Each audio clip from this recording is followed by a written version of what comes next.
인사이드 아웃이라는 영화가 있습니다. 몇 년 전에 그 2가 나왔어요. 인사이드 아웃 2가 나왔는데 저는 이제 저희 아들하고 둘이 영화관에 가서 보고 그 영화를 보고 나왔는데 너무 이렇게 리프레시된 느낌이 들었어요. 잠을 너무 잘 자가지고 그 영화관을 나오는데 피곤이 풀린 듯한 그런 마음으로 나왔던 기억이 있고요. 그 첫 번째 나온 영화를 정말 재밌게 봤습니다. 몇 번을 봤어요. 몇 번을 본 것 같아요. 라일리라는 주인공이 나오고요. 라일리는 사춘기에 이제 막 접어드는 소녀이지요. 영화는 이 라일리의 마음속을 그 감정을 5가지로 보여줍니다. 그래서 중간에 그 컨트롤러가 있고요. 컨트롤러를 어떤 감정이 잡느냐에 따라서 라일리가 느끼는 기분이 달라지는 거죠. 기쁨, 슬픔, 분노, 소심함 이런 감정들이 5개가 나옵니다. 주인공 라일리는 원래 굉장히 행복한 어린이였어요. 항상 기쁘고 많이 웃고 친구들이 다 좋아하고 집에서도 너무 착한 딸이었어요. 그런데 집이 갑자기 이사를 가게 되고 학교도 옮겨야 되는 상황이 됩니다. 게다가 사춘기가 겹치면서 라일리의 감정이 막 요동치는 그 상황이 나오고 이 영화가 그 라일리의 마음속을 너무나 잘 포착을 해냅니다. 라일리가요, 자기도 너무 이제 confused, 황당한 거예요. 아니, 내가 항상 행복했는데, 내가 기분이 좋았는데, 갑자기 기분이 나빠요. 짜증이 막 나요. 자기도 이유를 모르겠는 거죠. 내가 왜 이러는 걸까? 즐겁고 행복했는데, 왜 갑자기 우울한 것 같고, 화가 막 나고, 충동적이게 된 걸까? 라는 질문을 합니다. 그때 라일리의 마음속에 있는 감정들, 5이 감정들이 라일리를 다시 행복하게 만들어 보려고 노력을 합니다. 그래서 기쁨이 그 여성 캐릭터로 나오잖아요. 요정 같은 노란 옷 입은 캐릭터로 나오는데 기쁨이 자기가 그 컨트롤러를 조종해야 된다라고 믿어요. 항상 기분 좋은 감정이 들게 애쓰는 거죠. 그러면서 슬픔을 통제해야 된다라고 생각을 합니다. 슬픔을 방 안에 가두고요. 컨트롤러 근처에 너는 오지 말라고, 그 파란색 그 우울한 캐릭터가 나오는데 가까이 오지 말라고, 저기 멀어져 있으라고, 앉아 있으라고, 쭈그러져 있으라고 하는 거죠. 라일리가 슬픔이라는 감정을 최대한 느끼지 못하게 억누릅니다. 그러다가 영화가 이제 중반을 넘어서 후반으로 가면서 한 가지 중요한 변화가 찾아오는데요. 슬픔을 억누르면 안 된다는 이것이죠. 마지막에 저는 가장 인상 깊었던 장면이 결국에는 이 슬픔이가 천천히 걸어와가지고 컨트롤러를 딱 잡는 순간이 있어요. 그 순간에 라일리가 눈물이 나고 슬픔을 느끼면서 갑자기 침착해지게 돼요. 요동치던 감정들이 제자리를 찾기 시작하고 자기 상황을 이제 이성적으로 이해해 보려고 하는 그 순간이 와요. 이 영화는요, 우리에게 우리가 느끼는 모든 감정이 중요한 거라고 이야기해 줍니다. 어떤 감정을 억눌러서는 안 되고 슬픔도 느껴야 할 때가 있다라고 말씀한다고는 하면 안 되고 이야기해 줍니다. 우리가 슬픔을 느끼는 순간이 굉장히 힘들죠. 분노하는 순간 여러분 힘들지 않습니까? 분노가 딱 지나가고 나면 20초 정도, 1분 정도 지나고 나면 몸에 그 힘이 빠지면서 피곤이 몰려와요. 저는 오늘 아침에도 교회에 오는데 그 에반스턴 쪽으로 가면서 그린베이 로드를 타고 오다가 저 앞에 있는 한 명에게 하나님께서 벼락을 내리시면 어떨까라는 생각을 하면서 왔어요. 분노와 마찬가지로 슬픔도 우리의 삶을 이렇게 오버테이크 한다고 하죠. 그 순간에 다른 게 느껴지지 않습니다. 우리가 슬퍼하는 순간에, 슬픔이 막 몰려오는 그 순간에 마치 이 슬픔이 영원할 것처럼 느껴져요. 그게 너무 힘듭니다. 그런데 그 슬픔 가운데 우리가 배우는 것이 있습니다. 고난을 겪으면서 성장하기도 하고요. 하나님의 능력을 배우기도 합니다. 오늘 스가랴 말씀은 포로기 동안 유다 백성들이 실천했던 4가지 금식에 관해서 말씀합니다. 제가 그림을 하나 가져왔는데요. 이 챗GPT가 한국어를 잘 못 써가지고 여러 번 수정을 했으나 안 됐어요. 오타를 찾으시는 분들께 하나님의 복이 임할 줄 믿습니다. 19절에 이렇게 말씀했어요. 넷째 달과 다섯째 달과 일곱째 달 그리고 열째 달에 금식에 관해서 말씀하는데요. 이 네 금식이 유다가 망하면서 일어났던 여러 가지 사건들과 연관이 되어 있습니다. 4월에 했던 금식은 예루살렘의 성벽이 무너졌던 것을 기억하는 일이고요. 5월의 금식은 성전이 불타고 무너졌던 그 사건. 또 7월 금식은 그달랴라는 총독이 바벨론에서 왔는데 그달랴가 암살당했던 사건을 기억하고요. 10월에 있었던 마지막의 금식은 예루살렘이 포위당했던 마지막 총공격을 기억하는 일입니다. 나라 하나가 무너지는 과정이 여기에 다 들어있죠. 처음에는 성벽, 자기들을 지켜주던 포리피케이션이 없어지는 겁니다. 요새화되어 있던 그 예루살렘 성벽이 다 무너지고요. 그 다음에 하나님의 성전이 무너집니다. 유다 백성들에게는 하나님의 지켜주심, 하나님의 보호하심을 상징하는 성전이었어요. 하나님이 우리와 함께 계시다는 것을 나타내는 상징이었어요. 그런데 그 성전이 불타서 없어집니다. 자기의 민족적 어떤 정체성, 우리 민족의 심장 같은 그 부분이 불타버려요. 그달랴라는 총독이 바벨론에서 왔습니다. 이 사람은 물론 바벨론 사람이었고 하지만 유다 지역의 평화와 안정을 약속했어요. 너희가 반항하지 않으면, 저항하지 않으면 우리가 잠깐이지만 평화를 주겠다. 안정된 삶을 보장해 주겠다라고 약속했어요. 그런데 유대인들이 반란을 일으켜서 그달랴를 죽입니다. 그래서 바벨론이 마지막에 너희들은 안 되겠구나 라고 해서 군대를 보내서 예루살렘을, 유다를 완전히 망가뜨리는 거죠. 10월의 금식이 바로 바벨론의 포위가 예루살렘을 포위했던 마지막 공격이 시작된 날을 기억하는 금식입니다. 이 공격으로 유다가 망하고요. 역사의 그 뒷길로 사라지게 되고 포로기가 본격적으로 시작이 됩니다. 그 이후의 유대 역사는 우리가 아는 대로 슬픔과 고통의 역사였어요. 영어로 게로라는 표현을 씁니다. G-H-E-T-T-O인가요? 게토라고 이 표현을 쓰는데 별로 좋지 않은 말이죠. 보통은 빈민가를 뜻하는 말인데 흑인들이 사는 동네 또 그 난민 이민자들이 사는 가난한 동네를 게로라고 영어로 표현을 합니다.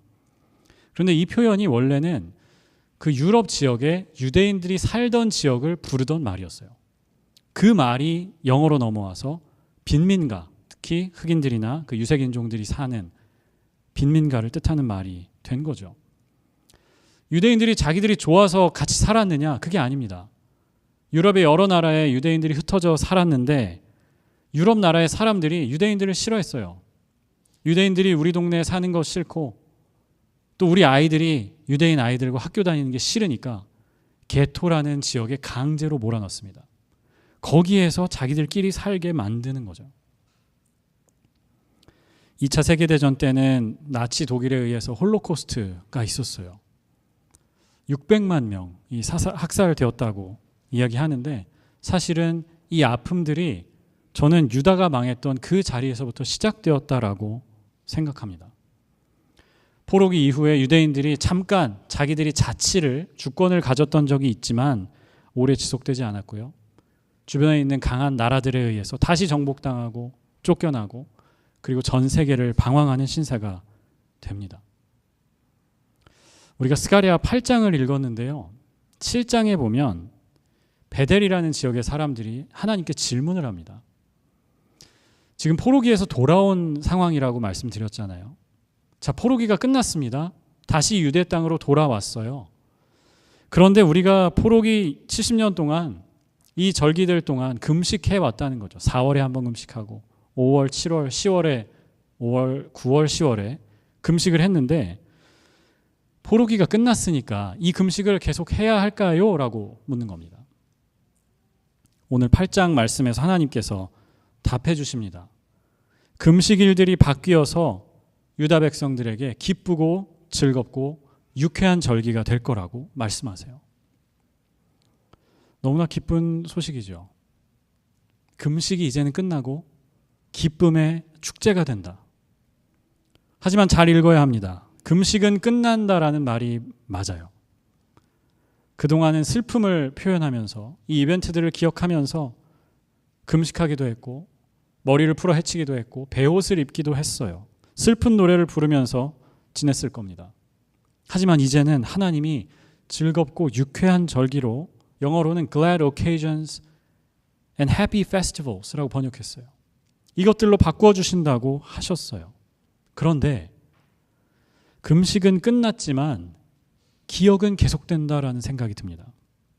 다만 그 사건들을 기억하는 방식이 바뀌는 거죠. 그동안은 슬퍼하면서 기억했어요. 자기 옷을 찢으면서 기억했어요. 그런데 이제는 기뻐하면서 기억하라는 겁니다. 고통의 시간을 끝내신 하나님을 기억하면서 기뻐하라는 말씀이었습니다. 처벌의 시간이 끝나고 용서와 회복의 시간이 시작된 것을 기억하라는 말이었어요. 구원하시는 하나님을 기억하면서 감사하라는 말씀이었습니다. 시편 30편 5절에 이렇게 되어 있어요. NIV 성경은 이렇게 풀었습니다. For his anger lasts only a moment, but his favor lasts a lifetime.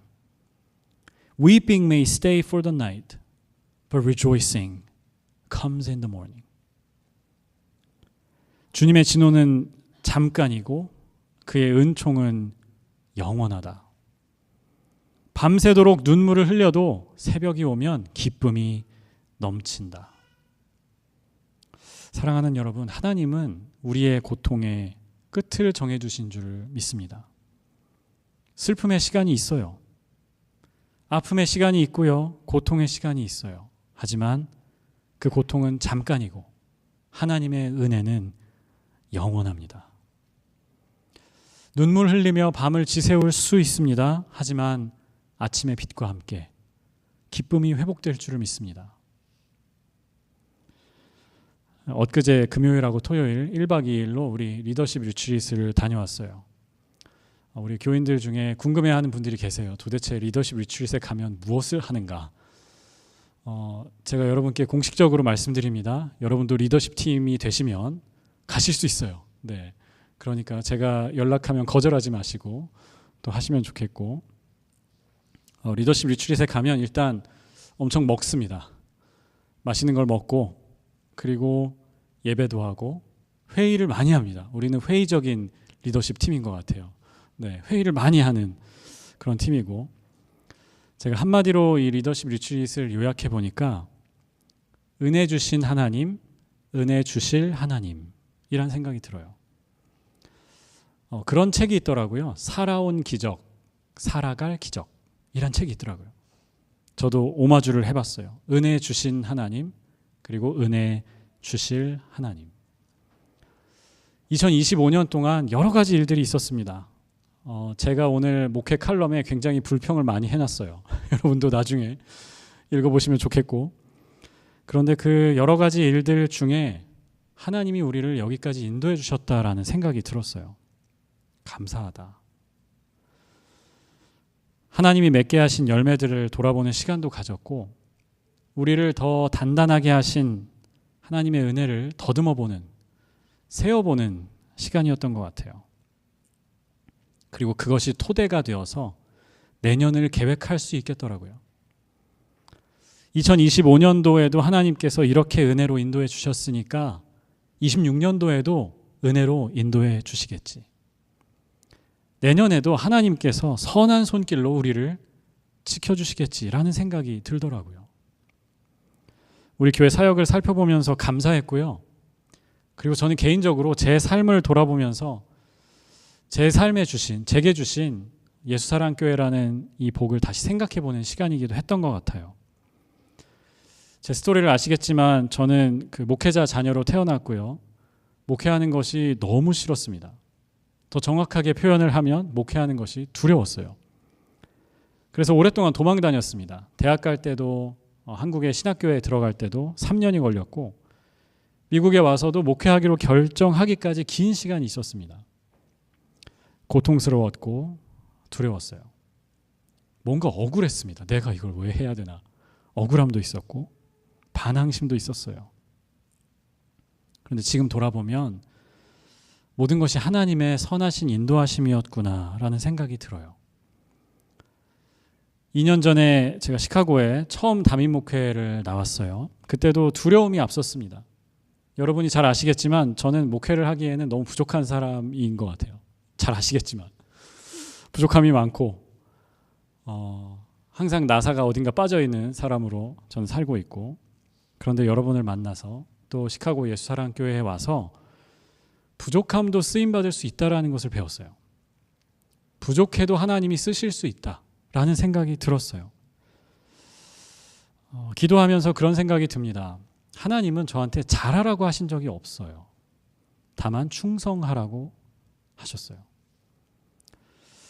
열매를 맺는 거 좋아하시지만 저에게 그것을 막 요구하시지 않습니다. 내년까지 열매를 얼만큼 맺어라 이렇게 말씀하지 않으시고, 우리가 신실할 때 맡겨주신 그 일을 감당해낼 때 하나님이 그 열매도 주신다고 믿습니다.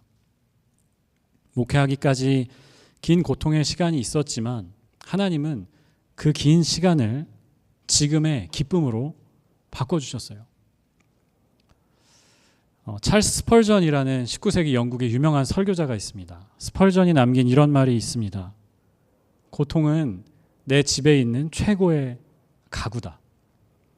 고통은 목사의 서재에 있는 최고의 책이다 라고 이야기했어요. 이 가구라는 표현이 조금 낯설죠. 자기가 고통을 그 집에다가 모셔놓고 살았다는 겁니다. 고통이 자기의 삶을 떠나지 않았다는 거예요. 그리고 자기 서재에 항상 고통이라는 책이 있었다는 거죠. 고통을 느끼면서 고통을 통해서 배우고 고통을 겪으면서 성장했다라는 고백이라고 저는 믿어요. 전 그렇게 믿습니다.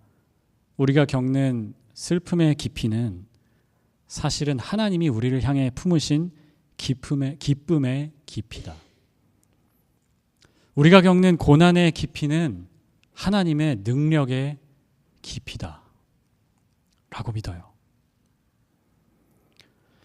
오늘 스가랴의 말씀은 여기에서 끝나지 않습니다. 19절을 잘 읽어봐야 합니다. 금식일이 바뀌어서 유쾌한 절기가 될 것이다. 그리고 너희는 마땅히 성실을 사랑하고 평화를 사랑해야 한다. NIV 번역은 이렇게 풀었습니다. Therefore, 하나님이 슬픔을, 금식을 축제로 바꾸셨기 때문에 Therefore, love truth and peace. 진리를 또 평화를 사랑하라고 하십니다. 하나님이 강한 손과 편팔로 우리를 구원하셨으니까 그분의 능력으로 다른 나라들을 침략하고 압제하고 그러면 안 되죠. 하나님이 우리를 복되게 하셨으니까 그것을 자랑하고 그 성공에 취하면 되느냐? 그게 아닙니다. 하나님이 주신 것을 깨닫는 거예요. 그리고 하나님을 위해서 사용하는 겁니다. 22절은 유다에게 새로운 비전을 약속해 주십니다. 수많은 민족과 강대국이 나 만군의 주에게 기도하여 주의 은혜를 구하려고 예루살렘으로 올 것이다. 수많은 사람들과 나라들이 하나님께 기도하기 위해서 예루살렘으로 온다고 말씀하십니다. 유다의 역할은 뭘까요? 하나님께 나아오는 그 사람들에게 은혜를 선포하는 겁니다. 그들을 위해서 같이 기도하는 겁니다. 이것이 유다에게 주시는 새로운 비전입니다. 해방되었으니 자유를 얻었으니 이제는 나라를 다시 세우고 다시 힘센 나라가 되어보자. 이게 아니고요. 하나님이 주시는 복을 나누어 주는 사람들로 살라는 거예요. 2020년도 도쿄올림픽에서 여자 부문 창던지기가 있었어요. 거기서 은메달을 딴 선수가 폴란드 선수였는데 마리아 안드레이칙이라는 선수였습니다. 은메달을 따고 폴란드로 돌아갔습니다. 근데 이 마리아가 어떤 뉴스를 보고 8개월 된 아이가 심장 수술을 해야 된다는 사실을 알게 됩니다. 갑자기 그 아이의 이야기가 마리아의 삶에 들어왔어요. 마리아의 마음속에 그 이야기가 들어왔어요. 자기가 할 수 있는 게 뭐가 있을까 생각하다가 방금 도쿄에서 가져온 그 은메달을 경매에 넘깁니다. 그리고 경매를 통해서 12만 불을 받아요. 그리고 그 12만 불을 가족들에게 줘서 이 아이가 미국에 와서 심장 수술을 받도록 합니다.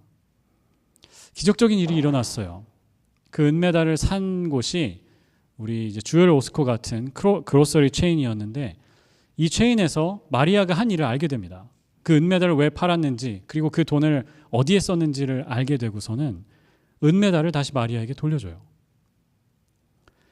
당신이야말로 이 은메달을 받을 자격이 있는 사람이다 하면서 돈을 요구하지 않고 그 메달을 다시 마리아에게 돌려줍니다.